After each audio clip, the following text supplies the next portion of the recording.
Hi guys! Few days ago, Doodle on a motorcycle made a wonderful video about how she practiced U-turns for a month.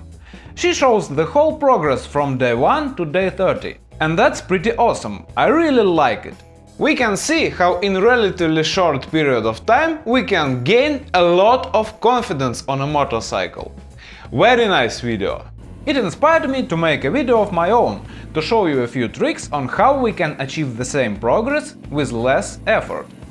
And also, I want to give some context on this whole U-turn thing, because for a person who only started riding a bike, it can seem like a very strange obsession. Why U-turn of all things? And how it fits to normal day-to-day riding? And why the hell anyone in their right mind wants to repeat it for 3000 times? Okay, if we want to commit to a month of training U-turn on a parking lot, we want to know how exactly it will benefit us, right? So, what's the point of all this effort? Strangely enough, training U-turns, or any slow-speed riding to that matter, it's not really about U-turns themselves. Yes, sure, we'll be able to U-turn the bike in style, without duck-walking it. But that's not the main point of the slow-speed training. Steady throttle control, fast left to right and right to left transitions, balance on a bike, obstacle avoidance, and even being comfortable at big lean angles. All this stuff can be very useful on a daily basis for any motorcycle rider. And all this can be specifically trained with particular slow-speed exercises. For example, in my advanced video course, before each exercise, I specifically point out the exact skill which we are focusing on with any given exercise. And the best thing here with slow-speed training is that we really don't risk much.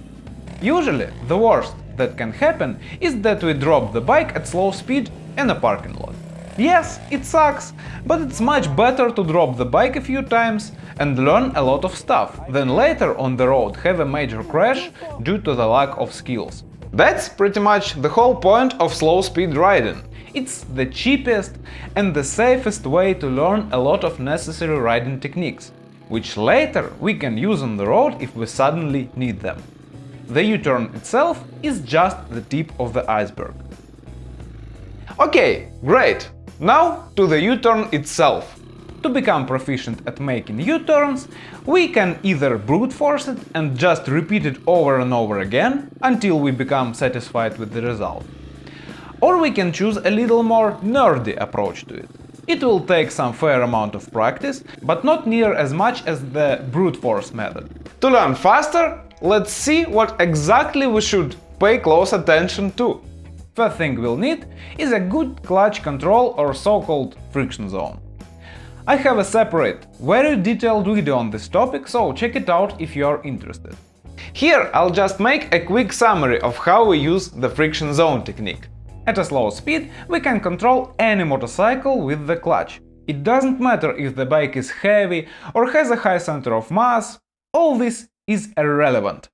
I intentionally show everything on different bikes: a heavy cruiser, an adventure bike, a naked bike, a small supermoto. If the bike has an engine and a clutch, we can easily control it. The clutch gives us the ability to give a precise amount of engine power on the rear wheel, or even cut it off almost instantly. When we start releasing the clutch, at some point our bike starts to creep forward. The more we release the clutch, the more it pulls the bike forward. This gives us a very useful way to stabilize our bike at any moment we want. If at some point in time we feel that our bike starts to tip over, we just give some power to the rear wheel by releasing the clutch a little, and our bike will instantly stand up. Here is a little exercise which you can use to find this fine control of your clutch. Go very slowly on a straight line. Pull the clutch just past the point when it disengages. Add just a little throttle to the bike to prevent it from stalling, and now just wait for the bike to slow down. At some point it will go too slow and lose its balance. As soon as you feel it, release the clutch a little, and the bike will become stable again, almost instantly. No need to put your feet down, or apply brakes, or do anything else. As soon as you feel unstable, release the clutch a little. Now the good thing is, the exact same action applies in the turn.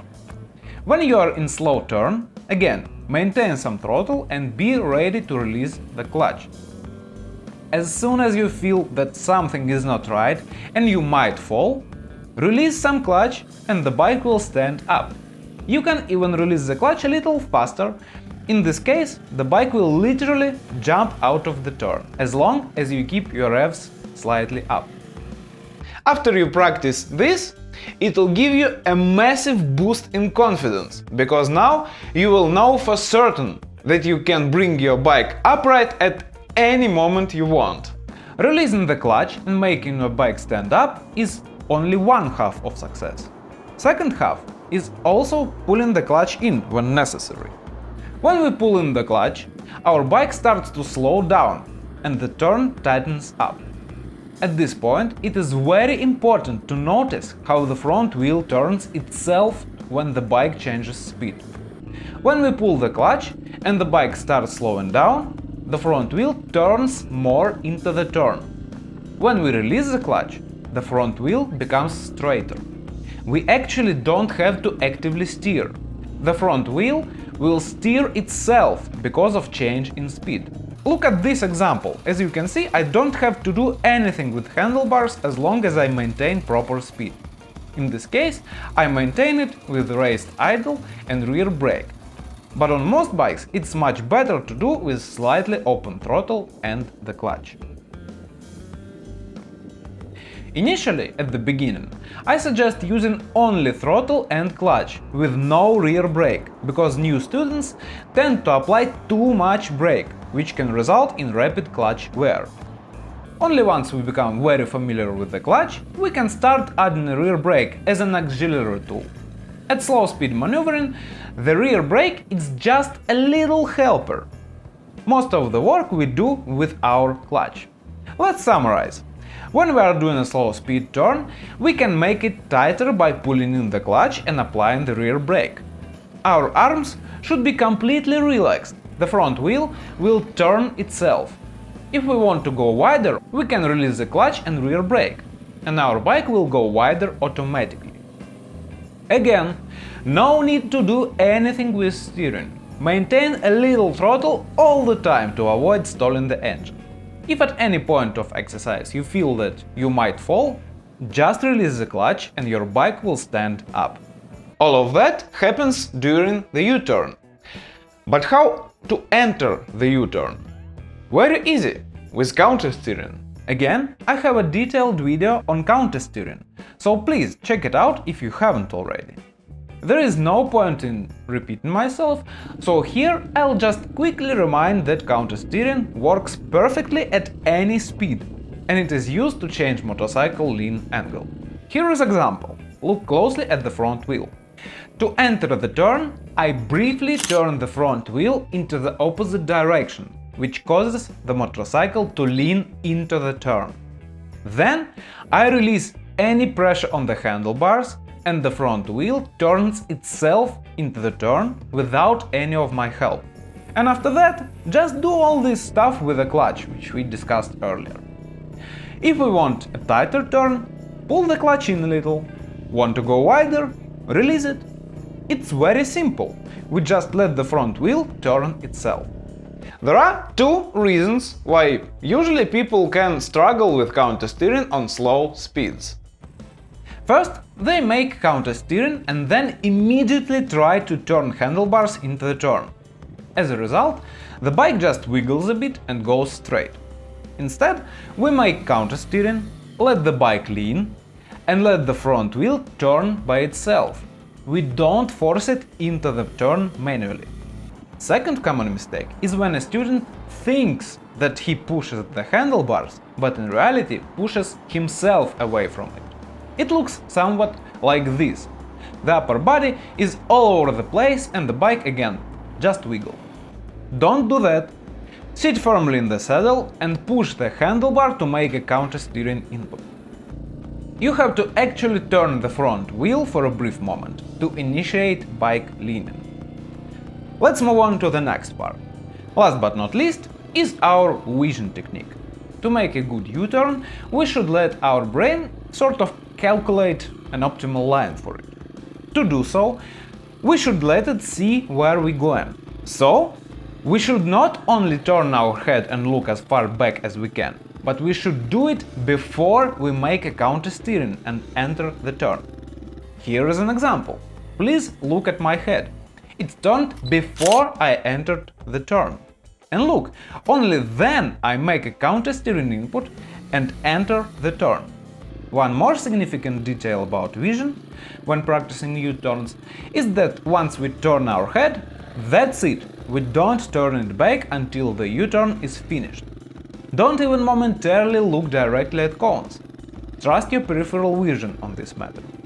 Here is one more tip. Additionally to the head turn, we can turn our shoulders as well.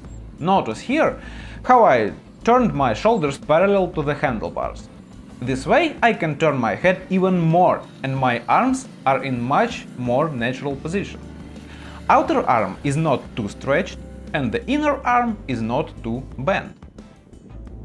Now let's put all this stuff together and make a perfect U-turn. Here is a step-by-step guide. Approach U-turn going rather slowly, with your clutch pulled in the friction zone.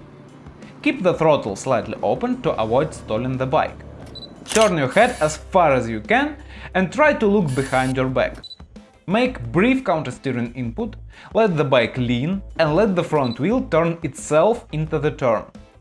Then pull the clutch a little and apply small pressure on rear brake to make the U-turn tighter. If at any point you feel that your bike starts to tip over, don't stick your feet out or grab brakes or do anything stupid. Just release the brake and release the clutch. The bike will immediately stand up. This technique works perfectly on any bike, regardless of its size and weight. After all, you are pushing the bike with its engine, not with your legs. Those were the basics of proper slow-speed U-turn. Once you understand them and everything clicks, you'll be amazed how fast you will progress with practicing U-turns. But try to avoid some mistakes, which a lot of students make while practicing it. First one is a closed throttle. When you completely close your throttle, you are risking stalling the engine, which is the easiest way to drop your bike in a turn. Plus, the clutch is much more sensitive when you raise the RPM a bit, so keep your throttle slightly open through the whole U-turn. Second common mistake is tense, locked arms, like this. This way you can't really steer well, and you can't turn your head far enough. And most importantly, you don't let the front wheel turn freely. That really destabilizes your bike. Plus, it makes you look scared. Don't be so tense! Relax! Relax your arms! Third mistake is about head movement. A lot of people think that they really turn their head, but in reality, it's not too much. Notice how here I turn my head like 45 degrees or so. It is not enough. You should turn your head at least 90 degrees, like this. Also, notice how I turn my head and lean the bike at the same time. It means that I commit to the turn without looking into it first. That's not very wise. This way is better. Turn your head and look into the turn before you lean your bike. For those who mastered the basics, I have a couple more tips to make your U-turns smaller. First, when you start feeling that basic U-turns are too easy for you, try making full lock U-turns. To reach full lock in the turn, simply pull the clutch just past the engagement point and apply slight pressure on the rear brake. Handlebars will automatically turn themselves into full lock, and now you should lock them there with your arms. Don't let them straighten up. At this moment, your bike will feel very unstable, but don't panic, just release the clutch a little to regain balance. After some practice, you will be able to make U-turns in full lock with no problem. Again, almost all you need to do is to master the clutch. In full lock, your U-turns will become pretty tight. But if you want to make them even tighter, you can use counterbalancing. Counterbalancing is essentially putting your body weight outside of the turn. It makes the motorcycle lean more. It is not a mandatory technique, but counterbalancing is useful when you want to make the turn tighter. And this way you can look further into the blind turn, so sometimes it can be useful even at higher speeds. By the way, I usually recommend trying counterbalancing only after you master full lock turns, because it's a very common mistake when people make excessive counterbalance and lean their bike a lot, but at the same time their U-turns are huge because the front wheel doesn't turn much. So think of counterbalancing as an optional, not the main technique. Also, if you noticed, I haven't really focused on the lean angle. A lot of people think that to make a U-turn we need to carry a lot of speed and lean the bike a lot. But really, if we can do full lock turns at low speed, almost on a vertical bike, we'll have a very decent sized compact U-turn. Then we can increase the speed and lean angle to shrink the U-turn even more. But if a student can't control the clutch well enough and relies on the momentum to prevent the bike from dropping on the floor, it can bite him in the ass one day, when he tries to do it on the slippery surface. Trust me, I know this all too well. We want to be able to control our bike at any speed, literally from zero. So start working on speed and lean angles only after you become acquainted with good clutch control, balance and vision technique. Don't rely on lean angles too much. Okay, it was a lot of theory. It may seem like it's a bit convoluted, but if you take your time to fully understand this, you'll really be amazed how fast you'll progress when you practice. Everything will just click in place like pieces of a puzzle. Of course, you'll still need some actual practice. It's not like you can watch this video and automatically master the U-turn. Usually, with this approach, my students start confidently making full lock U-turns after about 4, 5, maybe 6 hours of practice. Of course, if you practice on your own, it may take a bit more, so don't be discouraged if you are not super confident after a total of 6 hours of practice. Just take your time, make sure you understand the technique, make sure you are actually practicing it, And trust me, you'll be a terrific rider in no time. If you find this video useful, you may also find interesting my video courses for beginner and advanced riders. They are very nice, useful instruments for self-training. Everything there is presented in a structured, step-by-step manner. Every exercise is thoroughly explained, how we do it, why we do it, and what skills and techniques exactly we are aiming for. For both courses, all you need is just a bike, an empty parking lot and some spare time. For advanced course you'll also need some markers like cones or tennis balls cut in half. And with just a little amount of time, you can become a very good and confident rider. Okay, enough of my self-promotion. Thank you for watching and have a great day. Bye.